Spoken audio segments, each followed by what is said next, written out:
A primera hora del 24 de agosto del año 79, la gente de Pompeya notaba algo raro. Se sentían unos temblores leves y había una nube negra formándose en lo alto del Vesubio. Por la tarde, la ciudad ya estaba cubierta por una lluvia de piedras volcánicas y en pocas horas las primeras casas comenzaron a derrumbarse. La mayoría de las personas intentó escapar o buscar refugio, pero de nada serviría. Todo ocurrió tan rápido que el último gesto de cientos de personas quedó registrado en el suelo. Un abrazo, un intento de cubrirse el rostro o un niño acostado sobre las piernas de su madre. Pero lo más increíble es que no sabríamos nada de todo esto hasta 1700 años después.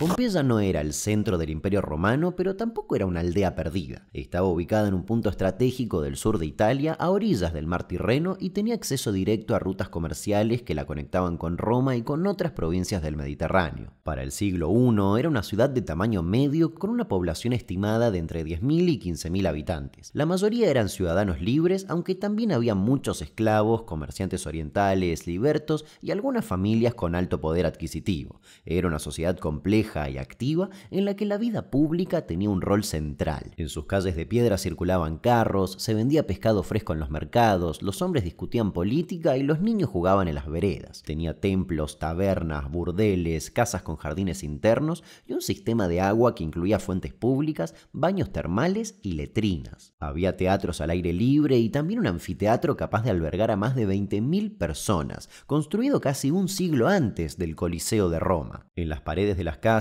y en las calles, cientos de grafitis se registraban chismes, insultos, frases de amor, avisos políticos o hasta dibujos obscenos. En una pared se podía leer Secundus ama a prima y en otra Celadus el gladiador es la alegría de las chicas. Algunos insultaban a políticos locales y otros promocionaban espectáculos o burdeles. La comida también reflejaba esa diversidad. Se comía pan horneado en moldes de piedra, frutas como higos, peras o granadas, pescado seco, legumbres y garum, una salsa fermentada de vísceras de pescado que se exportaba a todo el imperio. El vino también era común en todas las clases sociales, aunque con calidades muy distintas. Y si bien muchos hogares cocinaban en braseros o en pequeñas cocinas de barro, también era común comprar comida hecha en los thermopolium, una especie de puestos callejeros con ollas empotradas. Por otro lado, la religión estaba presente en casi todas las actividades. Había altares en las casas, templos dedicados a Venus, Isis, Apolo o Júpiter y pequeños nichos en la calle donde se dejaban ofrendas. También se hacían sacrificios animales, procesiones y rituales públicos. Convivían cultos orientales, creencias egipcias y prácticas esotéricas. Pompeya era algo así como el estándar de cómo funcionaba una ciudad romana en tiempo real. Y de fondo, el monte Vesubio se alzaba cerca. Pero nadie lo consideraba una amenaza. La ladera estaba cubierta de viñedos y campos cultivados y su última gran erupción había ocurrido siglos atrás, en tiempos prehistóricos, por lo que para los habitantes de Pompeya era simplemente una montaña fértil. Ni siquiera existía la palabra volcán como la usamos hoy. El término vulcanus, dios del fuego, era parte de la religión, pero no había un conocimiento geológico que les permitiera anticipar lo que iba a pasar y qué era realmente ese monte. En el año 62, un fuerte terremoto sacudió Pompeya y causó enormes daños en edificios públicos y templos. 17 años después, en el 79, la tierra comenzó a temblar nuevamente. Estos pequeños temblores se mantuvieron durante días, por lo que la gente dejó de prestarles atención. Sin embargo, lo que estaba por ocurrir no se parecía a nada que hubieran visto antes. El 24 de agosto, poco antes del mediodía, una violenta explosión sacudió la cima del monte Vesubio y el cielo se oscureció casi de inmediato. Desde la distancia,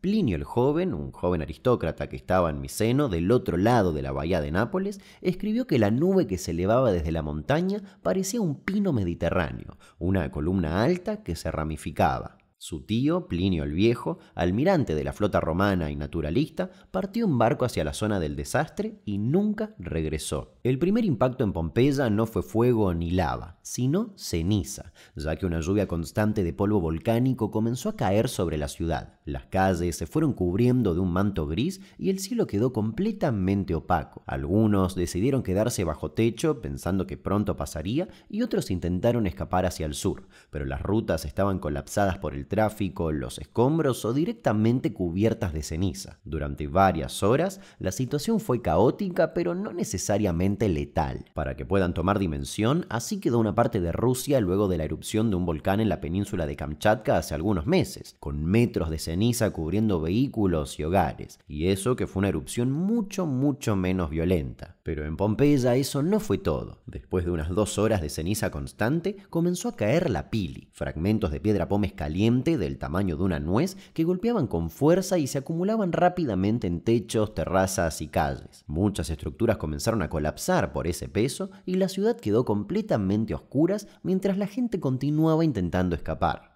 Esto ocurrió durante unas 18 a 20 horas. La acumulación fue constante y progresiva, como si estuviera nevando, pero en vez de nieve, piedras calientes. Y en la madrugada del 25, el destino de Pompeya se selló. Entre las 4 y las 7 de la mañana, una serie de flujos piroclásticos descendieron por la ladera del Vesubio. Eran nubes de gas volcánico, ceniza y fragmentos incandescentes que se desplazaban a más de 100 kilómetros por hora. Para volver a hacer una comparación con algo más reciente, esto es un flujo piroclástico. El video es del 3 de junio de 2018, cuando el volcán de fuego en Guatemala entró en erupción. ¡Pícale! ¡Dale, dale, dale, dale! Vamos, Jorge, vamos, tranquilo. Ay, dale, no paren. Dale, seguí. En Pompeya, el primero de estos flujos destruyó completamente la cercana ciudad de Herculano, ciudad que, gracias al viento, no recibió la incesante lluvia de ceniza y la pili. Esto se sabe ya que en los años 1980 y 82 se encontraron unos 300 esqueletos distribuidos entre la playa y los llamados cobertizos de bote, unas estructuras de piedra ubicadas justo junto al agua. Hasta ese momento se creía que la población había logrado huir casi por completo, ya que las excavaciones previas no habían encontrado muchas víctimas. Los esqueletos aparecieron agrupados como si los habitantes intentaran refugiarse junto al mar esperando ser rescatados por embarcaciones o al menos buscando protección.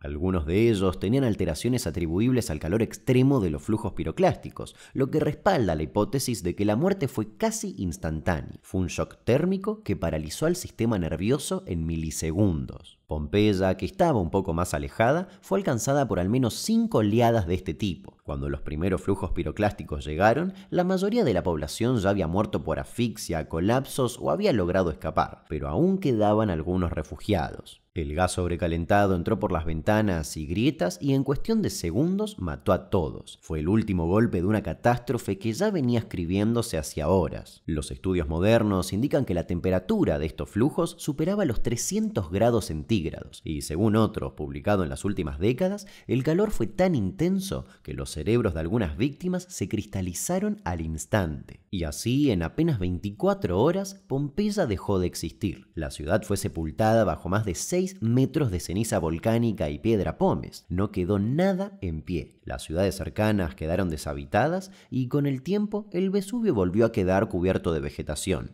En textos antiguos se hablaba de una ciudad destruida cerca del Vesubio, pero no estaba claro cuál era ni dónde quedaba exactamente. Nadie volvió a ver Pompeya hasta que alguien, por error y muchos años después, empezó a cavar en el lugar equivocado. Recién en 1592, y mientras supervisaba unas obras hidráulicas para desviar el curso del río Sarno, el arquitecto Domenico Fontana se topó de casualidad con fragmentos de mármol, muros con frescos, inscripciones latinas y restos claramente antiguos, todo oculto bajo tierra firme. Sin embargo, nadie entendió bien qué era eso y se pensó que pertenecían a una villa rural o a algún edificio aislado. En esa época todavía no existía el concepto de arqueología como ciencia, por lo que los restos fueron ignorados y el lugar volvió a ser cubierto. Tuvieron que pasar 156 años para que en 1748 alguien volviera a cavar con suficiente profundidad en la zona y se encontrara otra vez por accidente con lo que Fontana había ignorado.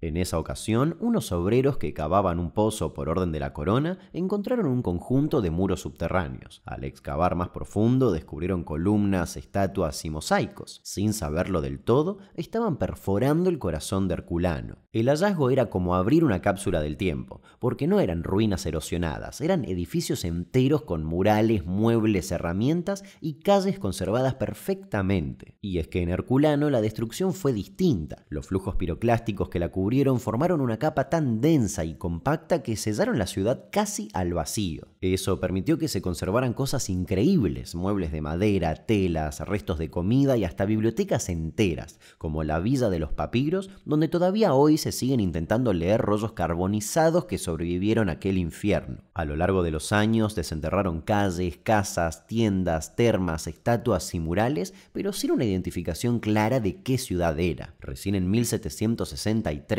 15 años después de iniciadas las excavaciones, apareció una inscripción grabada en una losa que decía «La República de los Pompeyanos». Y ahí sí, finalmente, hubo confirmación oficial. Lo que estuvieron excavando durante años no era solo una villa romana genérica, sino la ciudad perdida de Pompeya. En ese momento, las excavaciones se aceleraron, no solo por el valor histórico del hallazgo, sino porque el terreno lo permitía. A diferencia de Herculano, Pompeya estaba cubierta por ceniza y piedra pómez, que son materiales más livianos que pueden retirarse con relativa facilidad. Sin embargo, durante décadas, esas excavaciones se hacían sin demasiado cuidado. Los frescos eran removidos para decorar palacios europeos y muchos objetos fueron robados o trasladados a museos privados. Recién a mediados del siglo XIX se empezó a trabajar con una lógica un poco más sistemática. En 1863, el arqueólogo Giuseppe Fiorelli, aunque técnicamente era inspector de antigüedades porque tampoco existía la arqueología aún, introdujo una técnica que cambiaría por completo nuestra forma de entender esta parte de la historia. Al notar que en algunas zonas del estrato volcánico aparecían huecos con forma humana, decidió verter yeso líquido en ellos. Al endurecerse, ese yeso tomaba la forma del cuerpo original. Desde entonces se han vaciado decenas de moldes de cuerpos, animales como perros, jabalíes y caballos, objetos e incluso raíces de árboles. Las excavaciones continuaron durante todo el siglo XX y XXI,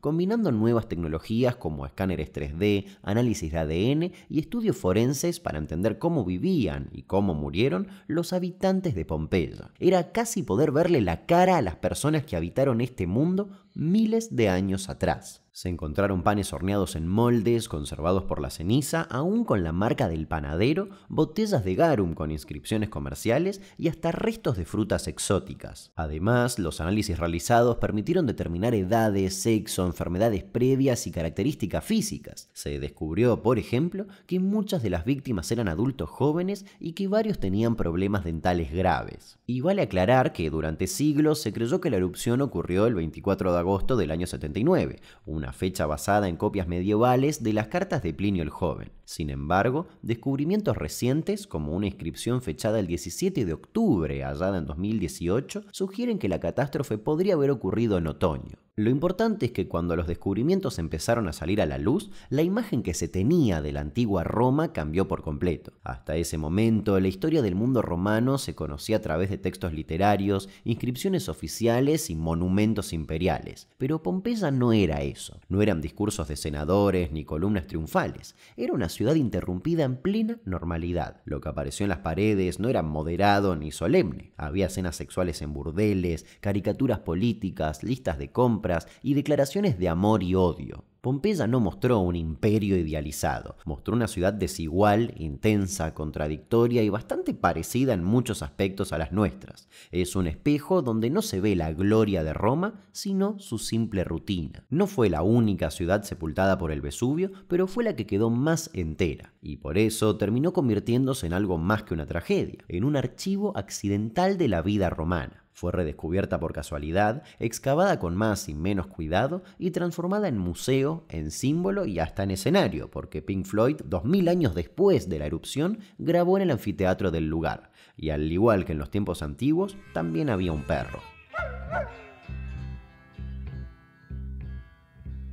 La última erupción del Vesubio fue en 1944, durante la Segunda Guerra Mundial. In sound and picture, we bring you the awe-inspiring scenes of Mount Vesuvius in eruption. Flying around the crater, our cameraman sees the deadly stream of molten lava. Villages in the path of the avalanche of hungry lava are consumed and buried. A catastrophe which has struck at Italian civilians already hard hit by war. Aún hoy se lo considera uno de los volcanes más peligrosos del mundo por la cantidad de población que lo rodea, ya que la ciudad de Nápoles y sus alrededores suman suman más de 3 millones de personas. Está bajo monitoreo constante, pero su cercanía con zonas densamente habitadas convierte cualquier posible reactivación en un riesgo mayúsculo. Todo lo que sabemos sobre ese último día de Pompeya se reconstruyó siglos después. No hubo testigos que regresaran a contarlo, solo quedaron los cuerpos, los objetos y lo que la ceniza alcanzó a conservar. Lo que impresiona no es solo que hayan pasado 2000 años, sino lo cerca que se siente todo. Una ciudad cualquiera, gente haciendo su vida y de repente nada. Y quizás por eso es una historia tan fascinante, porque no es algo solo del pasado, sino que es una advertencia de lo frágil que puede ser el presente.